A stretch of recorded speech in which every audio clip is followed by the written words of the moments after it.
তীব্র রোদে মাথায় গামছা পেঁচিয়ে যাদের ধান শুকানোর কাজ করতে দেখছেন, তারা সবাই চাতাল শ্রমিক। প্রতি ধানের মৌসুমে তারা চাতালে ধান শুকানোর কাজ করে। অধিক যত্ন করে নানা প্রক্রিয়ায় তারা ধান শুকানোর কাজে ব্যস্ত। কখনো তীব্র রোদ, আবার কখনো প্রকৃতির কালো ছায়া পড়ে তাদের ওপর। রোদে পড়ে কষ্ট হলেও তারা রোদ চায়। আকাশে যখন কালো মেঘের গর্জন শোনা যায়, তাদের মনের ভেতরের গর্জনটাও তাদের চোখে মুখে ভেসে ওঠে। কারণ বৃষ্টি হলে তাদের ধান শুকানোর কাজটা থেমে যাবে। এভাবেই চলে তাদের জীবন।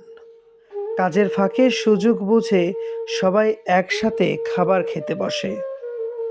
একসাথে কাঁধে কাঁধ মিলিয়ে কাজ করে। নেই কোনো হিংসা, নেই ঝগড়াঝাটি। সবাই নিজেদের মতো কাজ ভাগাভাগি করে নিয়ে কাজ করে থাকে। ধান শুকানো হয়ে গেলে সেগুলো ঘরে তোলার সময় কেউ বস্তায় ধান ভরায়, কেউ বা সেলাইয়ে ব্যস্ত, আবার কেউ মাথায় করে, কেউ বা পিঠে করে ঘরে নিয়ে যেতে ব্যস্ত ধান। এভাবেই শেষ হয় তাদের প্রতিদিনের কার্যক্রম। দর্শক, ভিডিওটি ভালো লাগলে ভিডিওটি শেয়ার করে দেবেন।